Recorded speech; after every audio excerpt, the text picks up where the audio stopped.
They thought I was just another black woman in sneakers, maybe lost, maybe confused, maybe here to cause trouble.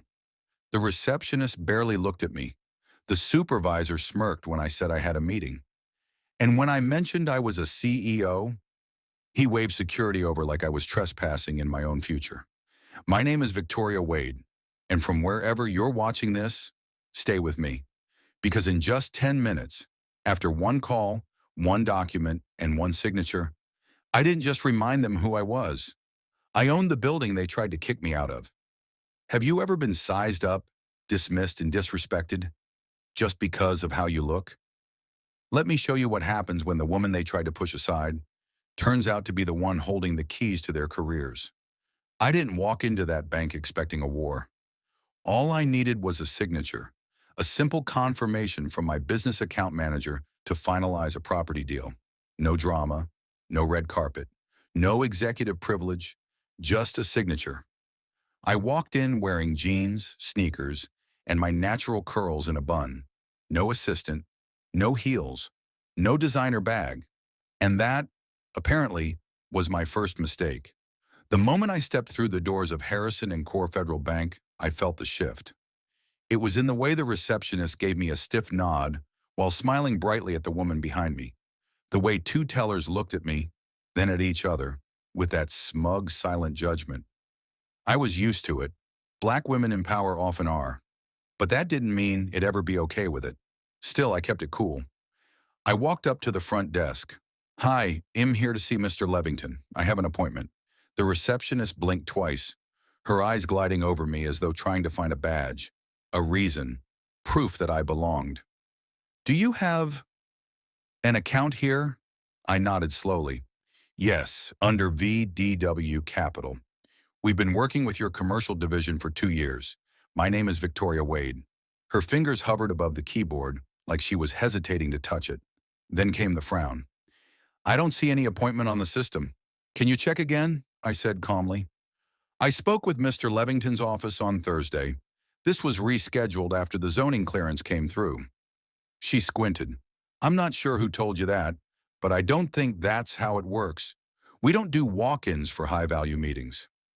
I stared at her, stunned. "I said I have an appointment." Just then, a man in a charcoal suit walked by and leaned into her ear. She whispered something. He glanced at me briefly, then walked toward me with a tight smile. "I'm Aaron, Branch Operations Supervisor. Is there a problem?" I explained everything. Again, slowly, but he interrupted.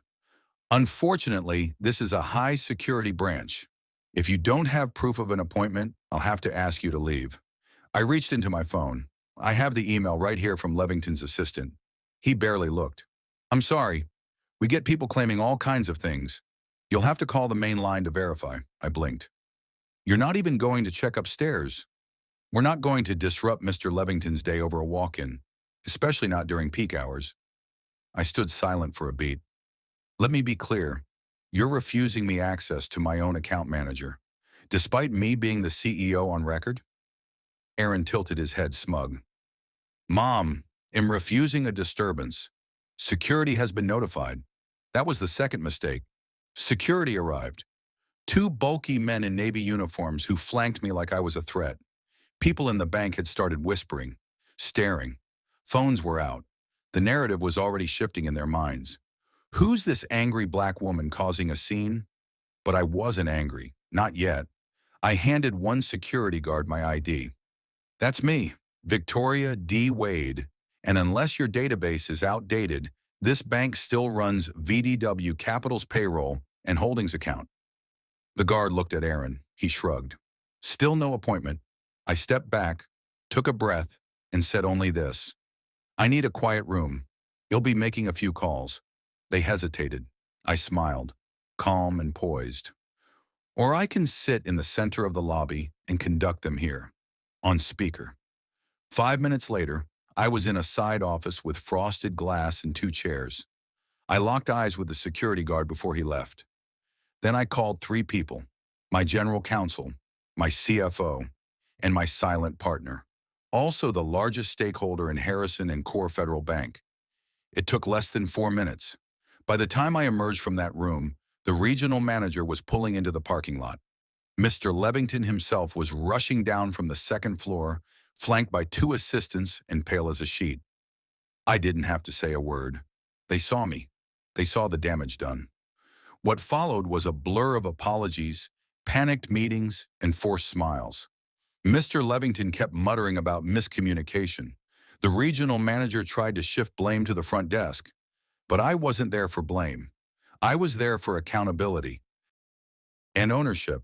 I turned to Aaron, who had gone ghostly pale, and calmly asked, "When exactly did you decide I wasn't worth the courtesy of being verified?" He opened his mouth, but no sound came out. "That's fine," I said. "Your employment ends today." His mouth opened again. The same goes for the receptionist who dismissed me, and the teller who stared instead of speaking. The regional manager whispered, "Ms. Wade, maybe we should de-escalate." I turned to him sharply. You should escalate it, because as of 10 minutes ago, I just secured majority voting control over this region's commercial branches, and if I walk out of here feeling disrespected again, your next quarterly bonus will evaporate faster than your PR team can cover this. Silence. Complete silence. Then I added, "I didn't walk in here to prove anything, but now that I've been forced to, consider this your audit, from the top down." I looked around at all the faces, the wide eyes, the shame, the fear. But it wasn't just about fear. It was about recognition. They saw me now, not as the woman in sneakers, but as the woman who signed their futures. I wasn't interested in destroying anyone, but I was interested in transforming the way they did business.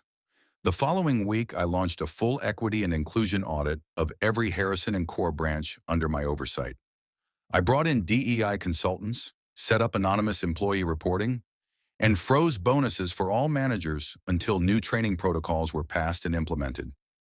The branch where I was humiliated, it became a community-centered financial hub with free legal literacy classes, business mentorship programs for young women of color, and hiring pipelines focused on underserved areas.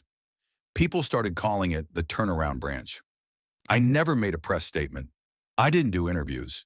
I didn't post some viral video dragging names. I didn't have to, because the people who matter, the ones watching, the ones who felt invisible, they saw it happen, quietly, precisely, without apology. And that, to me, was the best part, because sometimes the most powerful move isn't screaming back.